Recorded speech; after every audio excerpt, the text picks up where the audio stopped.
Saludo con gusto en esta mañana a la diputada local por Morena, Candelaria Ochoa Ábalos. Diputada, buenos días, ¿cómo está? Buenos días, Araí, muy bien, ¿y tú? Muy contenta de poder platicar con usted, diputada, y sobre todo para que pues nos dé cuenta de todo el trabajo legislativo, de los temas que se están abordando en el Congreso y sobre todo también que nos dé un poco más de contexto de lo que ha pasado en los últimos días.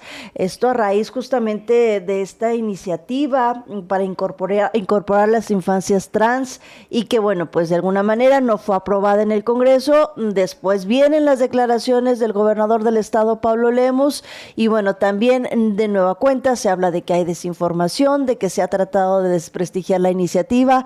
Platíquenos, diputada, ¿qué ha pasado en los últimos días en Jalisco a raíz de este tema?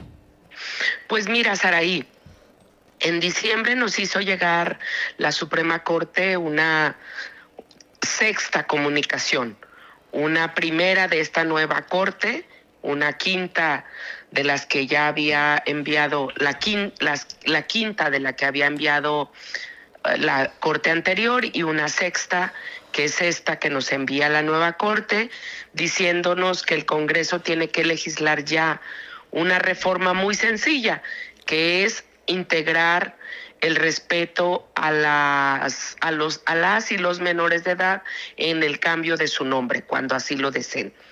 Entonces, bueno, es una reforma que ya se aplica en los hechos, que tanto el gobernador como cuando fue presidente municipal como ahora está aplicando esta norma y que solo falta una reforma a la ley del registro civil.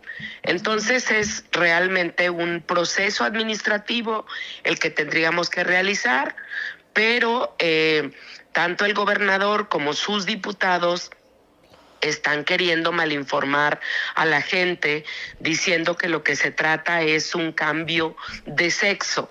En realidad es, como te digo, una reforma administrativa que prácticamente se denomina infancias trans, pero que no hay nada que ver con el cambio de sexo, sino solamente con el derecho a un cambio de nombre, cuando así lo quieran. Diputada, podemos entender que esta iniciativa de alguna manera lo que buscaba era defender el derecho a la identidad de género sin importar la edad y que incluso ya estaba, si no me equivoco, desde el 2020, donde ya se reconoce en Jalisco el derecho de menores a modificar su acta de nacimiento, según su autopercepción. Pero ¿dónde está el error? ¿Dónde está la desinformación? ¿Por qué ha causado tanto revuelo este tema? ¿Y por qué se ha dicho también que pues es un, de alguna manera lo han llamado como hasta un atentado contra los menores, contra la familia? ¿Qué ha pasado aquí, diputada? Pues mira, efectivamente, como tú bien lo dices, desde 2020 esa reforma administrativa se aplica. En 2022 hay un juicio que interpone tanto la Comisión Estatal de Derechos Humanos como la Comisión Nacional, y a partir de allí pues la Suprema Corte nos dice que tienen que hacer una reforma estatal a la ley del registro civil. Pero desde el 2020 Enrique Alfaro le envía a todos los presidentes y presidentas municipales un oficio a través del secretario de gobierno, que es Enrique Ibarra, para decirles que apliquen dicha reforma. Entonces, lo que ya se aplica en los hechos solo tiene que pasar por un proceso legislativo, que es el derecho a la autoidentidad que tienen las y los menores de edad. Y es muy sencillo entenderlo, solo que no quieren. Los derechos humanos se garantizan. El Estado tiene que garantizar ese derecho humano en la ley.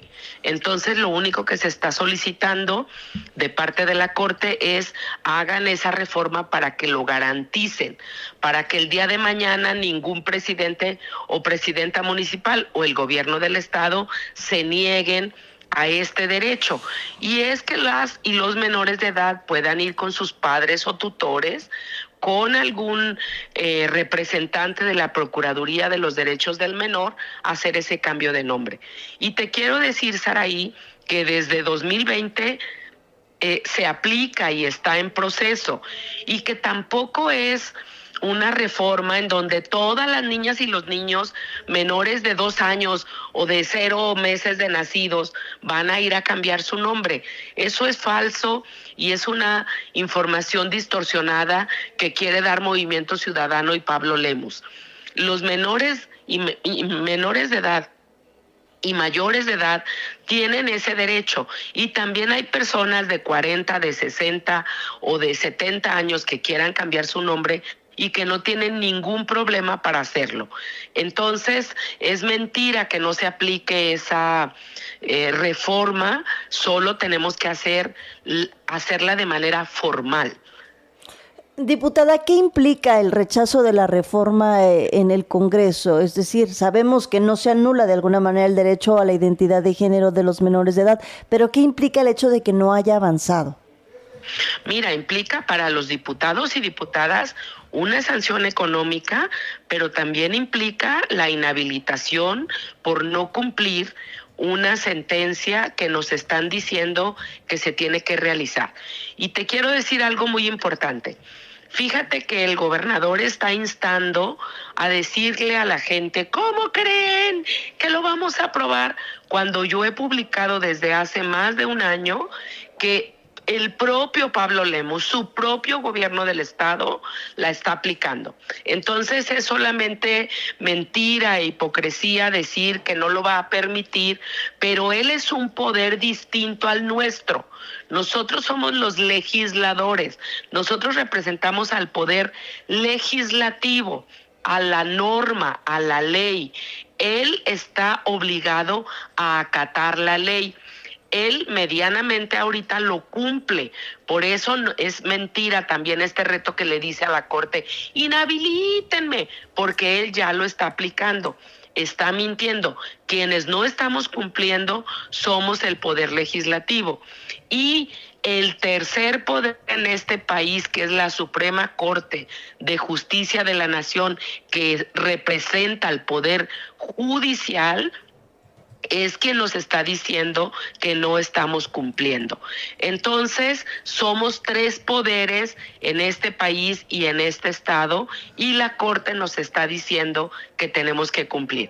Entonces, las peroratas de Pablo Lemus son solamente mentiras y cumplen un guión conservador, un guión antiderechos, un guión de odio, un guión de exclusión y de discriminación, cuando él tiene que gobernar para todas y todos los jaliscienses. Ahora, diputada, ¿este trámite realmente se está haciendo en Jalisco? Es decir, ¿este trámite de rectificación de acta de nacimiento de manera legal se hace ya en Jalisco? ¿Sí se ha tramitado? Claro, y te quiero decir que más o menos en promedio hay aproximadamente 480 personas menores de edad que han cambiado su nombre. Por eso te decía, tampoco es todos van a ir ahorita, ¿verdad? 480. Cuando él estuvo en Guadalajara, hubo aproximadamente 168 menores de edad que cambiaron su nombre, y el municipio que más tiene cambios de nombre es Tlajomulco, en donde ellos han gobernado desde hace 15 años. Ahora, diputada, ¿qué viene? ¿Cuál es el siguiente proceso después de que en la sesión no avanzó? ¿Qué se tiene que hacer hablando legislativamente? Bueno, lo que tenemos que hacer es, como Congreso, informarle a la Corte cómo fue la votación en el Pleno. Yo lo voy a hacer por mi parte, porque tanto a mí como presidenta de la Comisión de Igualdad, como al presidente de la mesa directiva, que es del PAN, que es el diputado Julio Hurtado, como a la presidenta de la Junta de Coordinación Política, que es la diputada Cookies Camarena del PRI, nos están diciendo que tenemos que cumplir. Entonces, yo por mi parte ya cumplí, ellos tienen que informar también, pero tenemos que informarle a la Corte de manera formalísima cómo fue la votación en el Pleno. Porque la Corte nos está diciendo no solamente que pase a votación, sino que se apruebe. Ahora, diputada, la realidad es que el asunto se ha vuelto un verdadero debate, sobre todo en redes sociales. Hemos visto opiniones que se difunden a favor, otras en contra. Se habla de que, ya de alguna manera, celebran incluso señalando que no se aprobó, afirman que la ley de infancias trans en Jalisco no pasó gracias a cada uno de los legisladores, gracias a lo que se compartió, pero también hemos visto otro grupo de ciudadanos que están inconformes y a la vez también hemos visto muchísimos ataques en redes sociales, incluso hacia quienes votaron a favor y en este sentido preguntarle, diputada, ¿cómo ha sorteado estos días este tema, sobre todo por este último que le menciono, que hemos visto muchísimos ataques? Pues mira, en realidad no ha habido opiniones más allá de la del gobernador. Y yo lamento muchísimo que el gobernador haya hecho ese video donde pone a los diputados y diputadas que votamos a favor, incluso pone mi foto y dura algunos segundos en la pantalla, porque eso lo que crea es un linchamiento y una violencia política en razón de género. Yo me reservo mi derecho porque voy a proceder jurídicamente en contra del gobernador, porque eso que hace es muy irresponsable. Como tú dices, Araí, las opiniones, no ha habido opiniones, simplemente son pues cosas muy, muy fuertes y muy groseras, de mucha pues desinformación, decir esto que están diciendo en redes sociales, porque eso lo único que ha hecho el gobernador es encender el odio y el linchamiento público.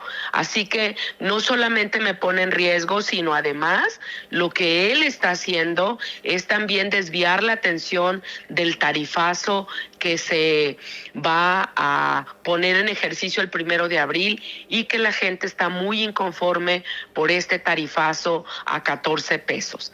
Y bueno, por supuesto, por obligar a la gente a sacar una tarjeta que solo beneficia a una financiera que es muy irresponsable porque ni siquiera tiene los fondos suficientes para garantizar el dinero de las personas. Así que yo me voy a reservar ese derecho, pero lo que hizo el gobernador es muy irresponsable. Diputada, y por supuesto lo responsabilizo a él de todos esos comentarios que se han generado en las redes. Diputada, ya nada más para finalizar, ¿qué mensaje le pudiera dar a la gente que nos está escuchando en los diferentes municipios del estado de Jalisco justamente a raíz de este tema? ¿Qué viene también, si nos pudiera mencionar brevemente dentro de su agenda legislativa? Y sobre todo, pues para mantenerse informado del tema y, como usted lo decía, no generar desinformación, saber de qué se trata cada uno de los trabajos que se están presentando, cada uno de los dictámenes que se presentan en el Congreso del Estado. Bueno, primero debo decirle a la gente que yo soy una persona que he sido y soy académica desde hace 35 años. Yo me he formado y conozco la ciencia, y cuando digo una opinión lo digo no solamente como alguien que sabe y que conoce una materia, sino también con la responsabilidad política y personal que me ha caracterizado. Y por eso también debo decirle a la gente que se informe, que pregunte, que conozca y que no se vaya con la finta de esta gente que quiere desinformar. Así que yo seguiré impulsando una agenda de derechos humanos y una agenda de respeto y de garantía de los mismos, porque es muy importante que sepan también que en este estado no solo se gobierna para un tipo de personas, sino se tiene que gobernar para todas y sin discriminación de ningún tipo, ni por edad, ni por género, ni por identidad sexual, ni por religión, y eso es muy importante decirlo porque yo soy la más respetuosa del Estado laico. Entonces, creo que eso es lo que tenemos que hacer, es garantizar en un Estado el respeto a todas las creencias, pero también a todas las personas. Muy bien, diputada, pues le agradecemos que nos permita pues escuchar la opinión y aclarar este tema y sobre todo también pues conocer lo que se está haciendo desde el Congreso del Estado de Jalisco. Le mando un abrazo, diputada, y espero pronto estar nuevamente en contacto con usted. Claro que sí, Saraí, quedo a las órdenes de ustedes y de todas las de toda la gente que los escucha, que ya oí, que tienen un impacto en muchos municipios de este estado. Muchísimas gracias, diputada. Un abrazo. Felicidades, hasta luego.